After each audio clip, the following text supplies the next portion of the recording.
zan mai da muhimmanci na wajen in ga cewa cikin wata guda na Isa da na Gwaranyo da na Raba da na Sabon Birni da na Kebe da na Gudu da na Tangaza da na Binji da na Silami kowannen suna kwance cikin kwanciyar hankali da duk abin da zai faru amma duk aka ce wai an yi wata ɗaya mutanen da ba su iya ƙera bindiga ba su iya ƙera mashin gun ba su ko lalacewa suka yi ba su iya gyaran su kawai suna iya kicin ne ana nunowa mu muna karatu mun san abin da ke faruwa in yanzu mashin gun ta lalace ba su iya gyara ta wallahi sai dai su ƙone ta sannan inda ya kamata a iza soja 1000 sai a iza soja 50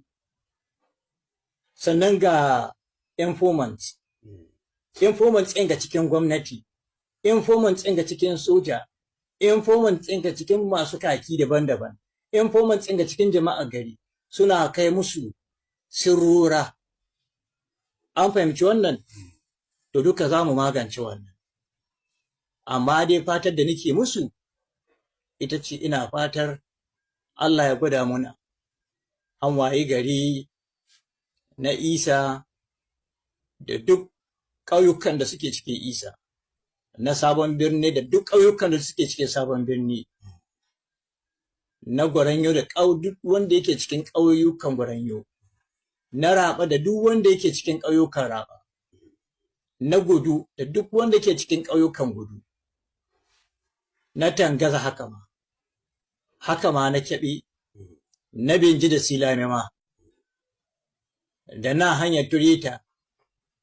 da duk inda ake da wata matsala ina musu fatar Ubangiji Allah ya ɗauke musu wannan ibtila'in amin ya Allah ina fatar Allah ya kawo musu dalili